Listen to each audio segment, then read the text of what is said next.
to episode 6 of Neighborhood Money, a video podcast here to help you grow your financial knowledge and build a life you deserve. Today, we're super excited to be back, and we'll be talking all about the dreaded yet exciting experience of purchasing a vehicle and really dive into the old debate, buying new or buying used, and what the car salesmen won't tell you at the dealership. If you're new here to Neighborhood Money, we are your hosts. My name is Cavan. And I'm Drew. But before we dive in, we really wanted to say that there's 3 main ways that you can support this podcast outside of sharing this episode with any of your friends and family. And that is, if you're listening to the audio version on whatever podcast platform you listen on, please go out and rate and write us a review on how you like the show. Secondly, if you are watching out on YouTube, our video version, please subscribe to our channel as well as like this video, and let us know in the comments of any other topics that you would like to see in future episodes. I was thinking we could almost even do if we're doing a new versus used this week, an option, we could also do a new car versus lease or a used car versus lease. So if that's something you guys are interested in, let us know in the comments. That's an easy thing to put in there. It helps us to get a good idea of what you guys want to hear. And you can also let us know out on our socials. So the third way to support this podcast is to follow our Instagram account, Facebook, and Twitter. And you can DM us or message us on any of those. And before we get into our main discussion around buying a car, we wanted to read our weekly neighborhood review. Drew, who's our review from this week? Well, the review this week is from Jody Lee Robb, and they said, "Neighborhood Money is great, fun and easy to listen to. I appreciate the app recommendations. Thanks, Cavan and Drew. I look forward to future episodes." So, Jody Lee Robb, we want to say thanks for the review. Yeah, thank you so much. And that's what we're saying. If you guys can support us, going forward, we'd love to read your guys' reviews. Like we said, it helps us know what you guys like to hear. And, looking at that review, these app recommendations are something that people are starting to like. And I've got that actually from another person that's came up to me and said they looked at that Toro app from a couple weeks back. So maybe that's something that we'll continue to go forward with, and seeing that people do like that. For sure. And I'm sure, Drew, between the both of us, we have many apps that we can recommend to our neighbors here. I know I've got at least a dozen or so financial apps just sitting on my phone that I use almost daily. And if there's some that we don't know, that's another thing. Toss that in the comments. And For sure. We'd love to try them out ourselves, and then we can even do a review on them if that's what you guys would like. Yeah, most definitely. So, Drew, it's really the conversation here is about getting that new vehicle. Some people really dread the experience. Some people are very excited by getting a brand new car. Sure. But one thing that we really want to focus on here today is, generally speaking, what should you think about when you're buying a new car? But then we'll also dive into some more of the finances and strategies around getting that new car or buying that used car, and hopefully to give you more tools in your toolkit when you're heading over to that dealership. I'm kind of hoping that during this episode, it's, at least this section for sure, is it gets you thinking about items other than just the shiny new object of a vehicle or a car, and kind of making you think more, why am I getting the car? What's the uses for it? Are there other options than what I'm just doing right now, or just going and buying the first thing I see? And that's kind of what we're hoping to get out of this episode. And it's, I would say that's been a theme for our last couple episodes too, is we might not have the perfect way or the right way, or I know we've made a lot of mistakes, but it gets us in the mindset of saying, hey, I didn't think about it that way. We're hoping we can get that through a little bit during this episode. I also think that, at least in my experience, when I've gone to the car dealership, I typically go in with a plan, but when you're there, it is very hard to stick to whatever you were thinking before you get in there. Because let's be honest, those car salesmen, they have that job for a reason, and they're very good at trying to get you to upgrade or buy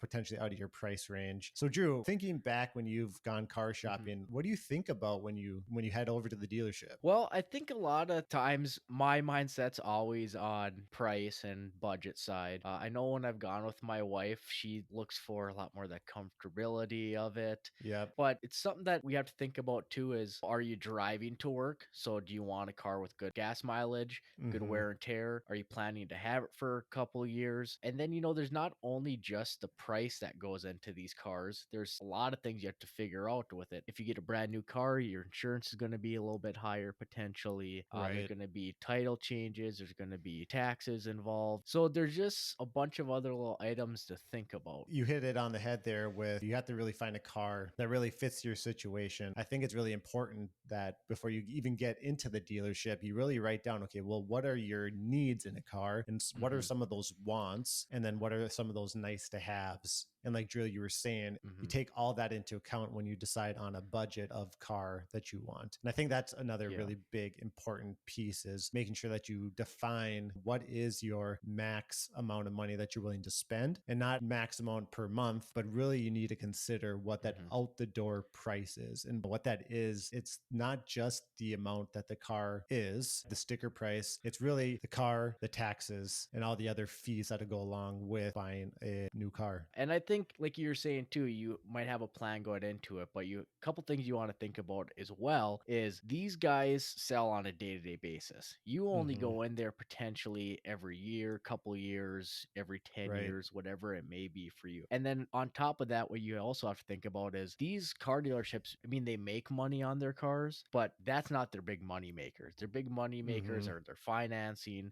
their accessories, their Absolutely. add-ons, their insurances. So Right. you might have a number set in mind of what I can pay per month, but they're not going to be changing the price of the car to fit that monthly budget. They're Right. going to be switching out maybe your months or your payments, which could Mm-hmm. eventually turn to higher interest rates. Yeah, and that's really the dangers of just looking at that monthly payment. And that's, Yeah. what most people go into the dealerships looking at, because they can tweak so many different things that isn't just the purchase price. And so interest rates, term lengths, all that. And at the end of the day, you could be walking out of there thinking you got a really good monthly payment, but not such a great deal when you look at it as a total package. Yeah, for sure. And then, there's also the side of it that everybody always says is if you buy a new car, you lose money right when you leave the Yep. dealership. And, I think that probably brings us really into this next section is the value of these cars, how long they last, how do Right. they equate with the loans you even have out on them. And I think even before diving in here, Drew and I both recognize that the car market right now is crazy. And so Yeah, it's we're super high. really we're really talking more general speaking right now and more Mhm. what the market typically is, because Typically, yeah. we're in a almost like a bubble, right? And we assume that that's going to change here in the near future. And so a Yeah. lot of this stuff is really taken into account what the normal car market is. But yeah, you hit it right on the head, Drew.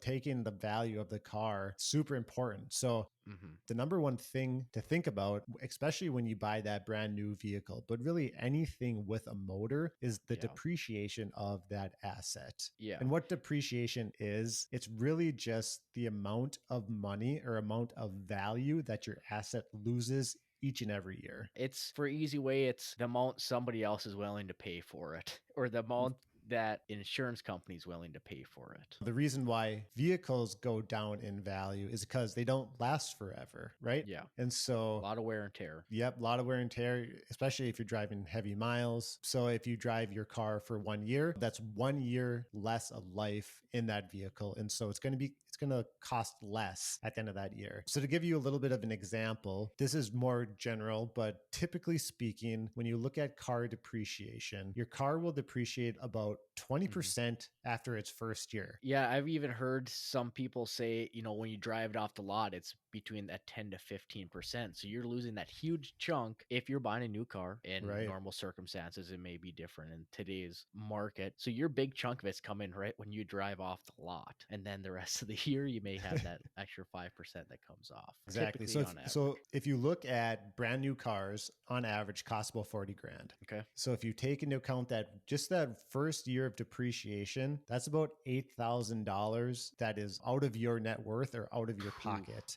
at the end of the year, which is quite significant if you ask me. Yeah. And then as you look further down the line, so your first year, you see probably the largest amount of depreciation. Okay. As you look through years 2 to 6, you're going to lose about 15 to 18% per year of the car on average, which, is still pretty high. Is that 15 to 18% on the remaining value or your overall value of your car from when you initially bought it? Yep. So that's going to be on your remaining value. So you're going to see 20% decrease in the first year. Okay. And then you're going to see a 15 to 18% decrease on top of that in the next year, and so on and so forth. To give you a little bit more of an example, building off of that $40,000 Yeah. brand new car price, we said you lost $8,000 in that first year. Okay. So that brings us down to 32,000. Right. And so that second year, you're going to lose about 15 to 18%. So let's just say your car will depreciate down to just a little bit over $27,000, which is, another $5,000 in year two. After 2 years of driving,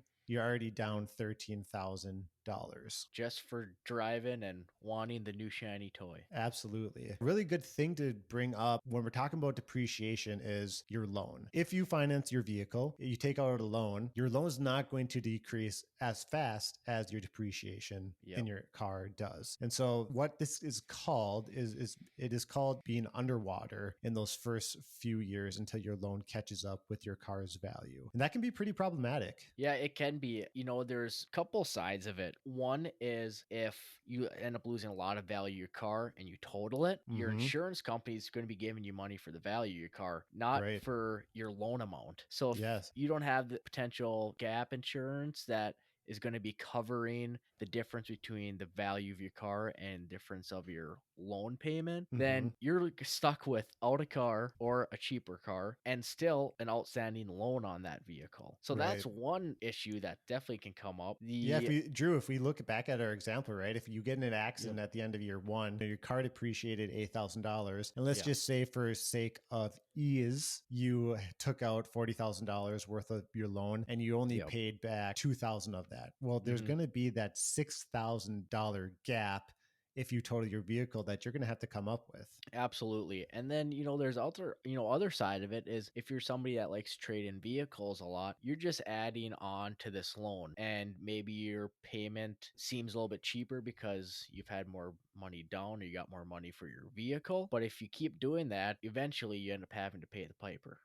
Right. And if the market went crazy and the banks didn't want to take on these type of liabilities, you might not even be able to trade in your vehicle. You'd just be stuck with your vehicle until you got that loan within a reasonable margin and risk for a bank to take on. It definitely limits your flexibility when you're underwater in your car loan. Like Drew was just saying, if you hear the term negative equity, that's ultimately what happens if you try to trade in a car for a new car and you are underwater on your loan. I thought a really interesting feature or fact of depreciation, Drew, is by the end of year three, on average, your car is going to lose between 40 and 60% of its initial value. By year three, 40 to 60%. Yeah, that's by the end of year three. That's wild. It makes you even wonder, is a new vehicle worth it?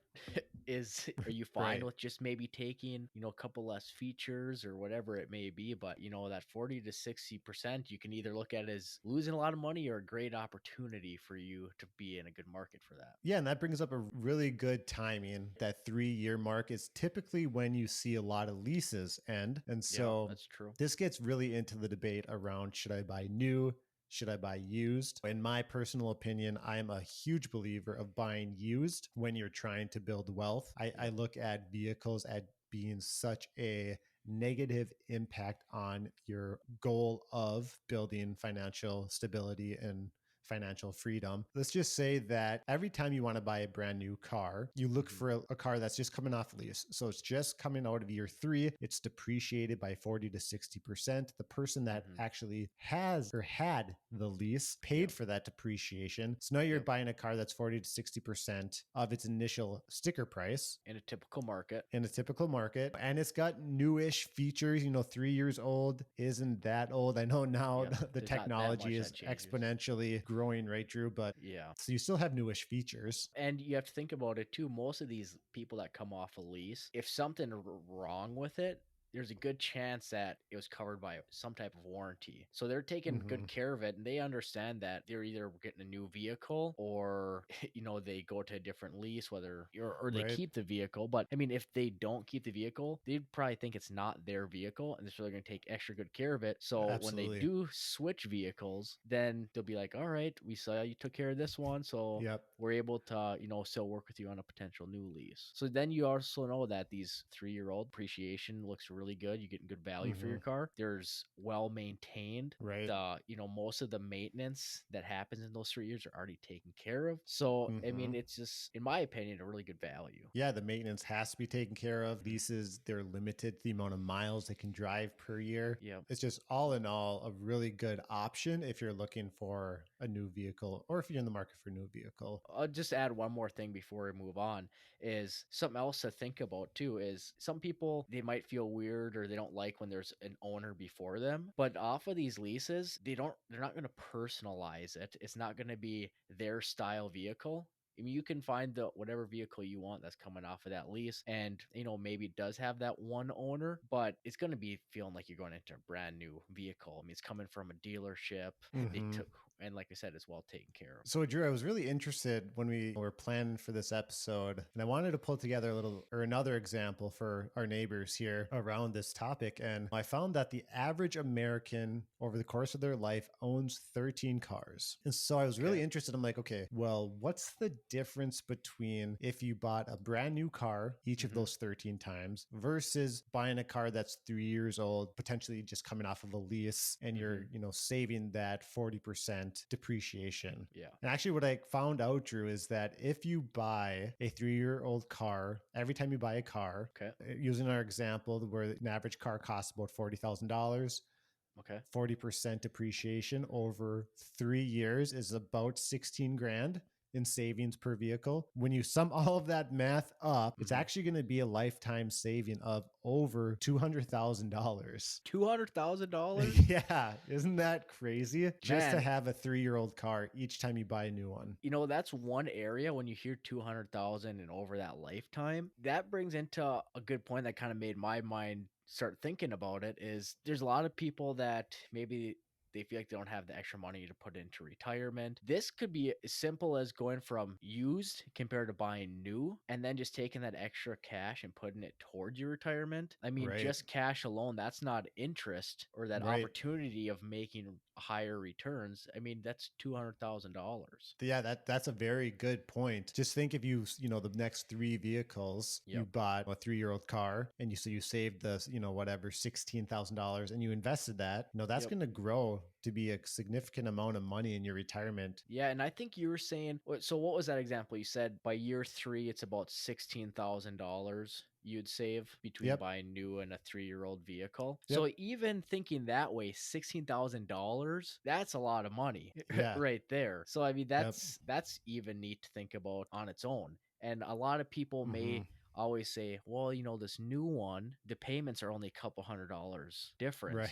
Right. So that's one of the times where you want to look at it not on the month to month basis, but you can look at it on the overall basis. So a couple $100 over here that makes you maybe want to go to the new thing, or $16,000 over here. That Yes. sounds good. I like the $16,000. Yeah, I don't know about you, but I'm going to take $16,000 any day of the week. Yeah. There is the argument that, well, it's brand new, like nothing's going to go wrong with it, et cetera, et cetera. Yep. But Drew, you know what happens to a new car when you drive it off the lot? It becomes a used car. So, day one, you've already got yourself a used car. That's a good way of thinking about it. How long is it new for? Yep. You also save yourself that 16 grand on average when you're Yep. buying that brand new car. We talked about looking at that overall price and not just diving into the monthly payments that the salesman is going to try to sell you on. Drew, what are some general rule of thumbs that we can really start with and really adapt to any individual situation?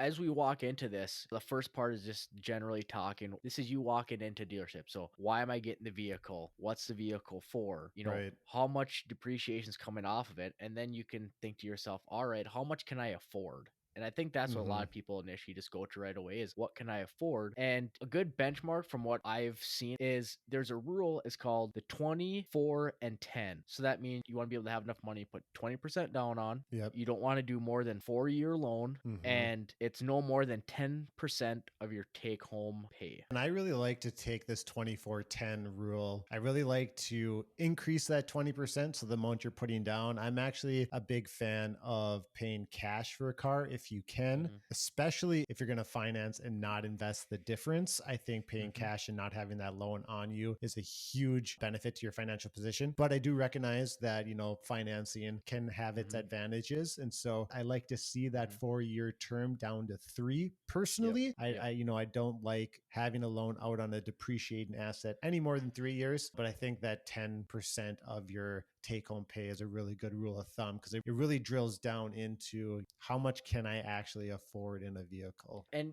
when you're talking about you like paying cash for vehicles, the car dealerships are in it for the financing, Right. interest, and add-ons. So that's their type of the game. So if you are fortunate enough that you are paying cash for the vehicles, make sure you can still go in there and play the game with them. So Yes, if you're definitely. going out and saying, hey, I don't know if I'm going to pay cash, I don't know if I'm going to put this amount down, then they can work with you and get you better offer because they're thinking, okay, I'll cut them down another $1,000 here, but Right. I'll make it back on interest.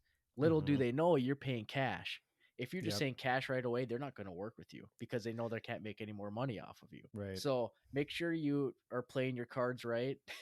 And what's the phrase? Playing them under the table or whatever it may be. Just don't. You're not showing all your cards. I don't know Yeah, what the phrase is. but I think that's a really good point, Drew. I mean, yeah, you definitely want to go into the dealership knowing what your options are on how you can get the Hmm. best deal.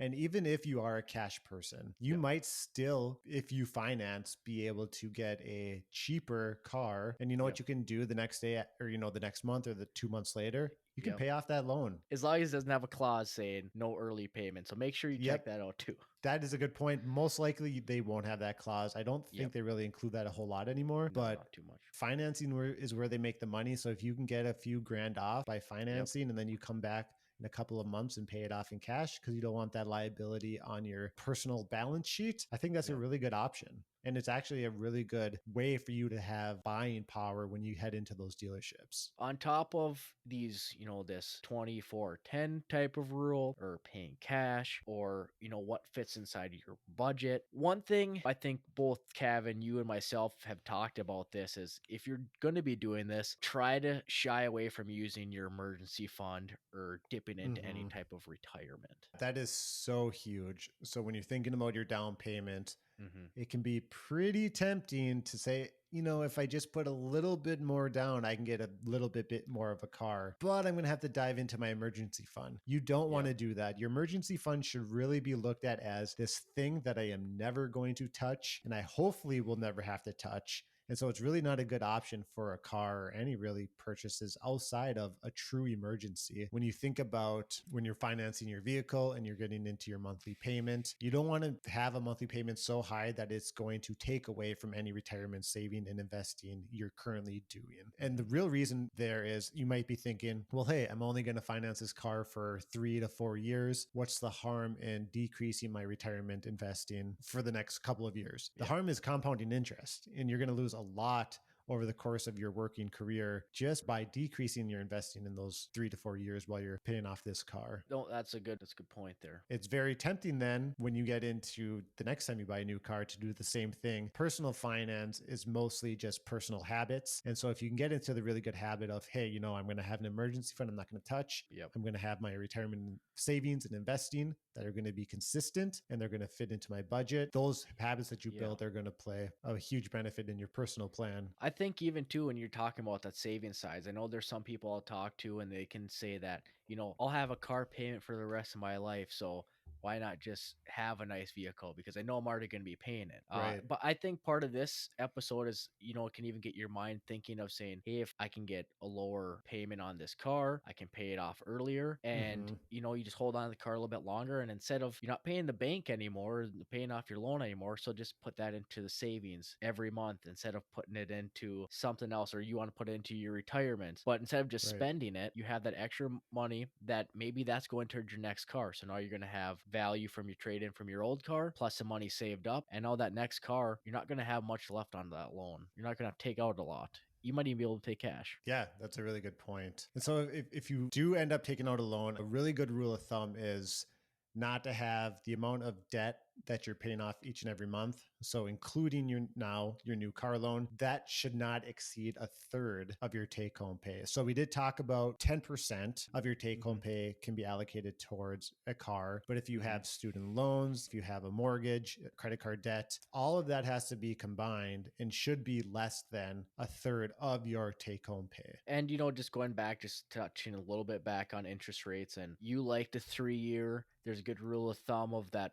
4 year loan. And as we said even earlier in this episode, is it's a financing game. So they're gonna fit whatever payment schedule fits within your monthly budget for Right. that car. And as you keep getting higher and higher, 60 plus months, you have to now Right. think the banks are saying, all right, this is pretty far out. It's getting more risky. And now your interest rates are going to be higher. So your payments may be lower, but at the end, you're paying a lot more in interest. I think that's a really sneaky tactic that salesmen have is, we have this really nice 60, 70, $80,000 car for 3-year loan. I have no idea what the actual numbers shake out to be, but let's just say it's $1,000 per month. But if we extend that to 72 all the way, I think, Drew, right? 84 is the max you can take out in car loan now, which is, You never know. crazy. They may be adding new ones on every week or month. Pretty soon you're going to have a 30-year loan on your car.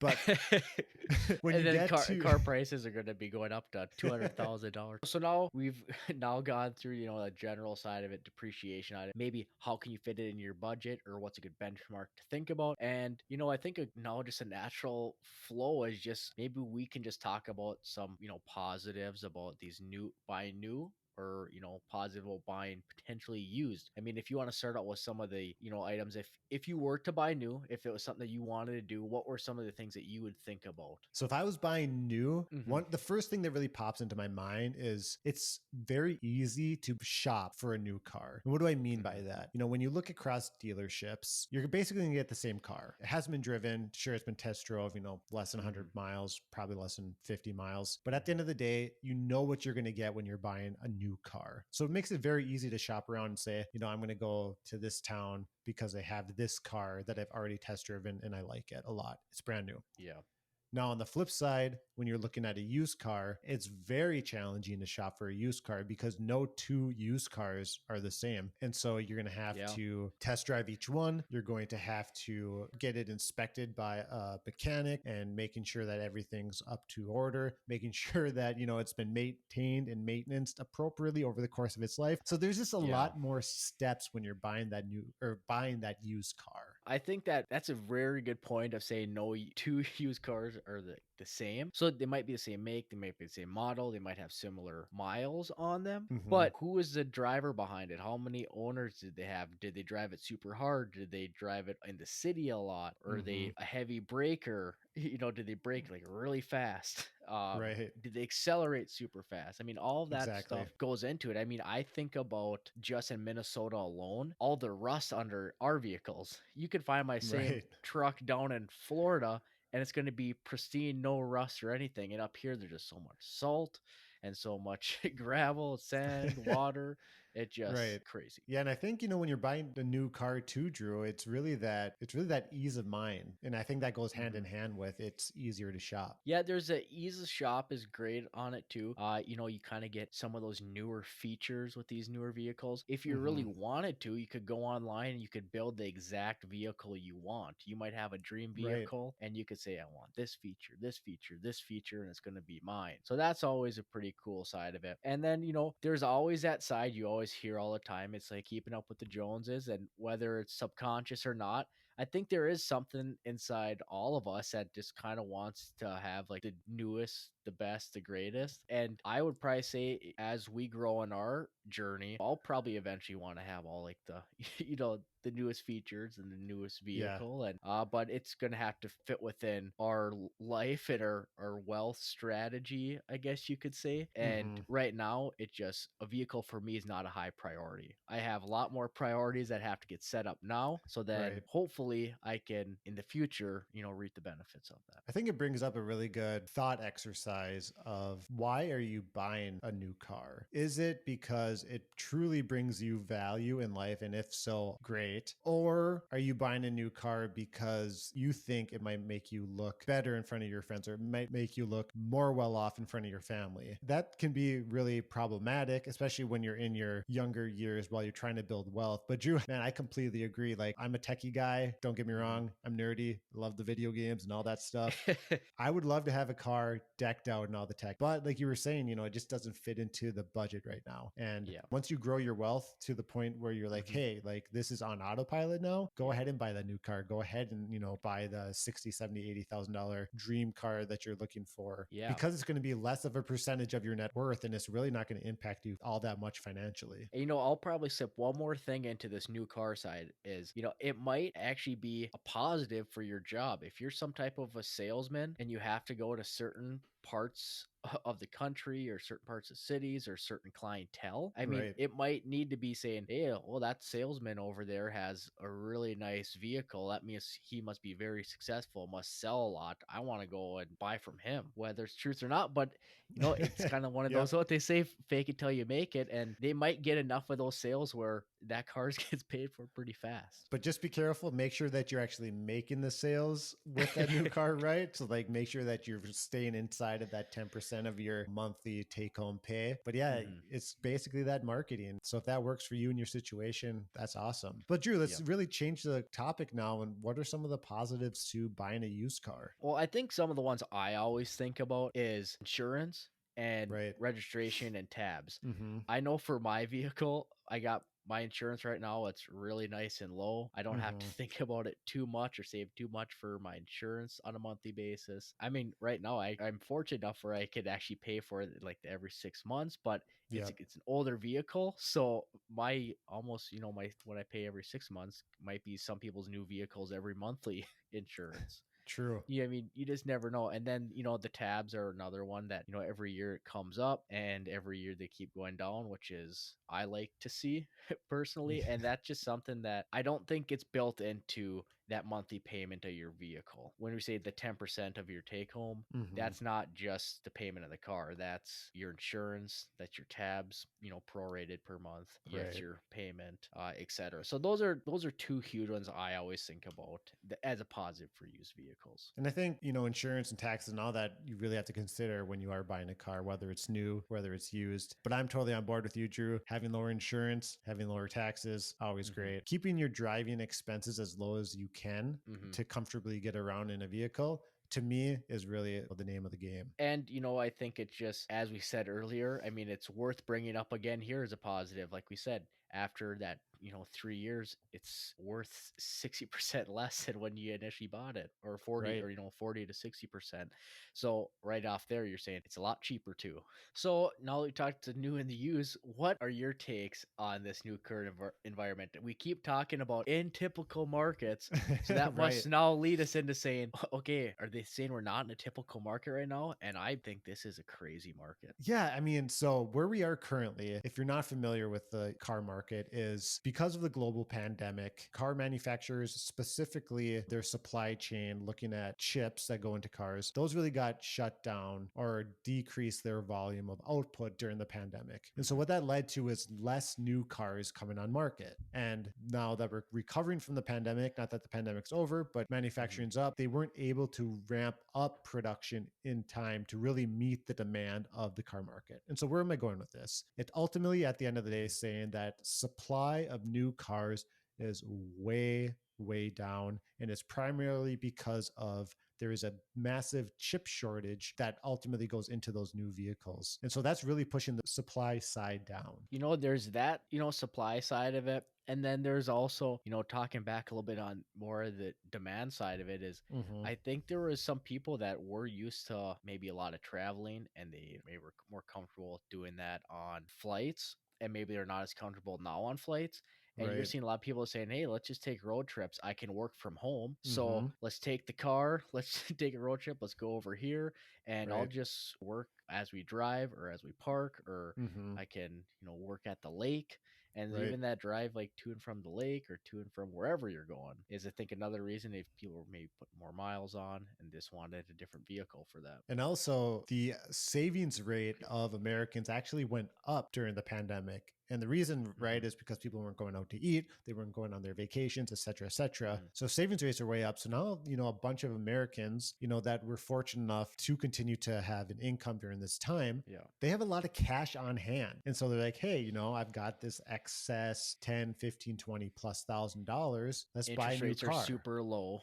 Interest rates are super low. Let's go out and buy a new car. And so we said the supply side is way down due to the chip shortage. Demand is way up because people are now traveling by personal vehicle more. They have a lot Mm, of money. And so basic economics, that's going to skyrocket the price. And yeah. because there's not a supply of new cars, it skyrockets the price of used cars. So, I mean, we're in a market now. And Drew, I think you were telling me the story that people bought a new car a year ago and now are getting offered more than they bought the car 1 year later. I've seen that countless times already, and everything you said, it's like this perfect storm of or for FOMO, that fear of missing out. Right. And sadly, that adds to the perfect storm. It throws gasoline on the fire. People saying, "Hey, if I don't make the decision on this car today, I'm not going to get one." So then cars are even getting sold even faster on top of Mm-hmm. the perfect storm for this supply and demand swing. Where is the market ultimately going? No one knows, Yeah. but it has to return back to normal. So they're ramping up production of new cars. That's going to put more supply into the economy. That's going to bring Hmm. down some of the demand because that demand is going to get met. Used car prices will return. Maybe not back to normal, but they're going to decrease again, more back to pre-pandemic times. I've never worked at like a car dealership, and I guess I don't know anybody that really owns one, or I haven't really chatted with them. But if the way I look at it is, if there's these big chip shortages, but these car manufacturers are still making all these vehicles, they're just waiting for that chip to come and toss it in. Mm-hmm. The manufacturers, they're not going to be sitting on these vehicles. They have their Right. dealerships that have contracts with them, and they're going to be saying, "Hey, you have to take in these new vehicles. Like, you initially wanted them, and you're getting pushed out to them." And then they're going to be saying, "Well, I don't know, my whole parking lot's filled with used vehicles that I overpaid for." Right.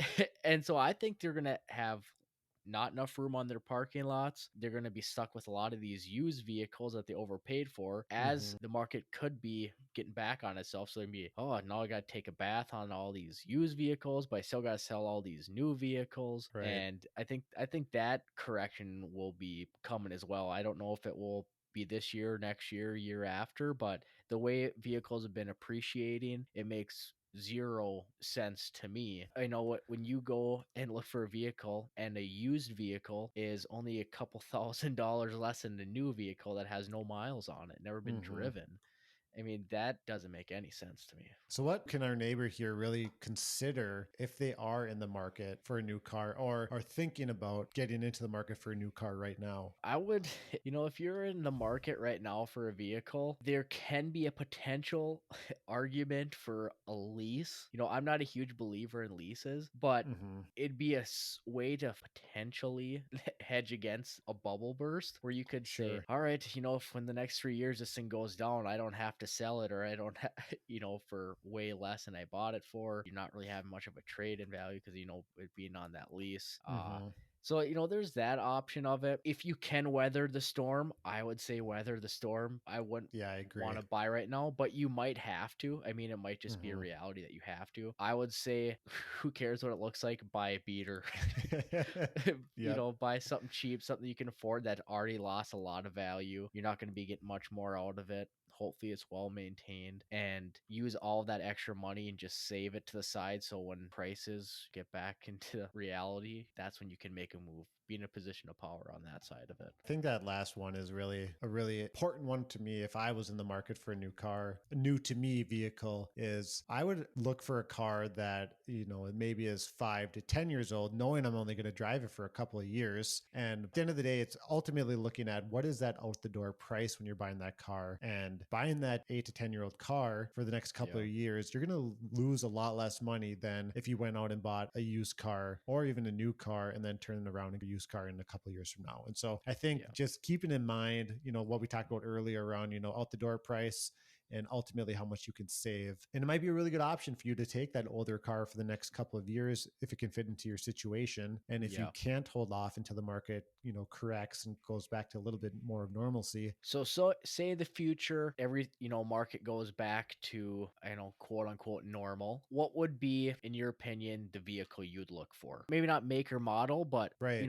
maybe what type of, price range, or what type, if it's coming off of lease, or what For mileage sure. on it. What are your thoughts on that? I think your ideal spot when you're looking for a car, normal market conditions again, is really in that 3 to 4 year old car time Hmm. frame. And so that gets that initial high depreciation out of the way. Let someone Yep. else pay for that. And I really, really, really like the idea of buying a car coming straight off the lease. So I think, like, all in all, after listening to everything that you've been saying and we've been talking about, I think if there's anything that we could, take away from this episode, in my Mm-hmm. opinion, it's know why you're buying this vehicle. That's one side of it. I think being in a position of power is huge. Don't be going into the car dealership just rushing, saying you need it now, because then you're not going to be getting the best deal Mm-hmm. out of this market, or out of that dealership. Just to add a little bit to that, Drew, it's even if you're not currently looking for a new car, I think it's always good to talk about it, whether it's with yourself, just thinking, or with your partner and saying, okay, well, hey, if we needed to get a new car, what would we think about? What is our budget? I think it's always important Hmm. to play those different scenarios out because you never really know when your car ultimately is going to break down on you. And you're going to be in the market for a new car. And so you don't want to have to go into those dealerships needing that new car and really not planning ahead. I think thinking back now on what we talked about here in this podcast episode, I think one of the main takeaways for me is really keep in mind what that out the door price is when you're buying a car. I think that is so overlooked in new car Hmm. purchases or in car Yeah. purchases in general. You're Yep. saving a lot of money when you're looking at it that way and you're not looking at it from a monthly standpoint. I think that is really huge to consider. And then in addition to that, always keep in mind depreciation of a car is 40 to 60% of lost value after 3 years. That also adds up to a lot of money. And if you're willing to buy a used car and save on those depreciation costs, you're going to have a lot Hmm. more money at the end of the day. You're going to have a lot more money to invest and save for your retirement or for your future financial plan. I think it's a really good point out of that is, don't look at it as a monthly basis. Look at it as the overall dollar Mm-hmm. amount. Like we were saying earlier, we'd rather get that big lump sum money, or Right. look at it that way, than, Mm-hmm. or I mean, we'd be getting it instead of spending it Yep. every month Yeah. or overall. Always consider those when you're out Mhm. next time dealing with those car salesmen, going to that dealership and in the market for shopping for that new car. All right, so this week in our neighborhood questions, we've got a excellent question from one of our neighbors, Carly. So Carly asks, does the 19.5 or $19,500 contribution limit to your 401k include the employer match? So just as a refresher, Drew, before I hand it off to you, when Okay. you contribute to a 401k, typically your employer will provide some sort of match to your Hmm. account. And so what happens is, let's just say your employer provides 100% match up to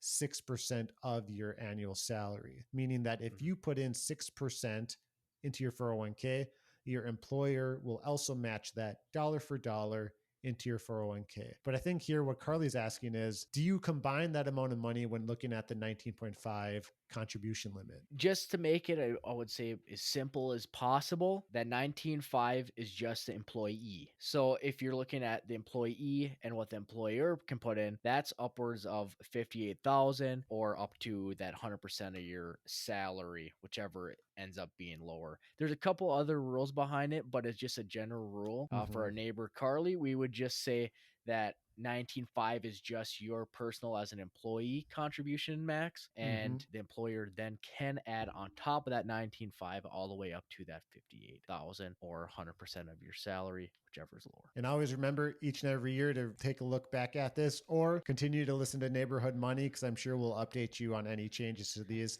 But it does change each and every year. So just keep that Yep. in mind. All right. So, Drew, I'm not a car expert, but I am a financial nerd. And so I really love the conversation we had today. But moving forward into our next segment, what's going on in your neighborhood? It was kind of difficult to think about exactly what was going on in my neighborhood this last week. I know I've already talked about, kitchen remodel Ariel and the baby. So this week, I think what I'll say is we'll maybe some shows is what I'll want to do. Ooh, I like that. I've for some reason, like when we're talking, when you're saying like financial nerd, I'm this like survival nerd person. So if there's Naked and Afraid or Survivor Man or any of those shows on the TV, I just love watching them. And I will binge watch Naked and Afraid if it's on a weekend and I see it as a marathon. But as I was watching one of those, I ended up seeing that they're coming out with a Naked and Afraid in Love.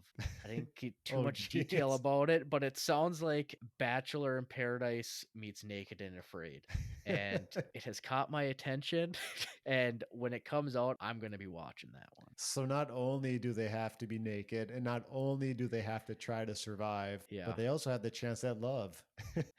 I think that's it. I know if I was starving, I don't think I'd be thinking about love, but we'll see what happens. And I don't know. So Drew, if you were put out, not naked, not looking for love, but if you were put out in that wilderness with all of your interest in watching these survival shows, what is your shot at getting out of there alive? Probably 0%.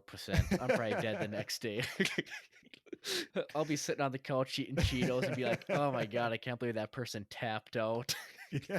And then me thinking, if you put me out in that situation, I wouldn't even make it a night. Yeah. But Waiting there for it's your okay. plane to come and rescue you. Yeah. So how about you? What's happening in your neighborhood? So I really like the idea of what are you watching for this week? Because this past week, excellent news came out. So if you've seen a couple episodes back, I mentioned that Hannah, my wife, and I are really into this show Manifest. It's a Netflix series. I forget if it was NBC or whoever created it, but it's an awesome show. But I was super bummed because we got through season 1 and I just looked it up and like, how many seasons are out there? Because only 2 were on Netflix at the time. Okay. And, I saw that it got discontinued at season 3. So I was like, well, now they got to close up storylines and like they rush things, etc., etc. Super bummed. But we continue to watch the show because it's really good. Yeah. But this past week, they came out and said, we are reopening up Manifest for season 4 because it's such a hit on Netflix. I think it's like top 5 in the US right now. And so Hannah and I are super excited to get through that. Granted, we're still in season 3, trying to make our way through, but looking forward that we're going to have a season 4. I couldn't even be more excited to watch this because I really haven't gotten into a show like this probably for a really, really long time. So really looking forward to season 4 and really looking forward to seeing how they wrap up things in season 3 and then continue into season 4. It's going to be super interesting. I'm sure I'll keep you guys up to date as we dive in. I think I have 2 thoughts on that. One is I'm probably going to start watching it. Yes. You might have talked me into it. And 2, I want, if I remember correctly, you brought this up in one of maybe our first episode as it's going on in the neighborhood. And so if they're extending the season, that's making me think that maybe one of the producers of Manifest is watching Neighborhood Money. They could be a neighbor. So if you are listening to this, shoot us a DM over on Instagram and maybe we'll get you on an episode. Or we could be an extra. You never know. Either or, I'm not that expensive for my talents of acting, but just feed me, I'll be good. Yeah. Just give you some shelter so that you don't have to fend for yourself. Yeah, I can't be naked and afraid. Well, good stuff there, Stack. I would love to hear what people thought of this episode, if they had anything to add. As much as we like going through it, I know we missed a bunch. There's a bunch that happens. Definitely. Please follow our socials, send us DMs, send us comments, and let us know what we missed.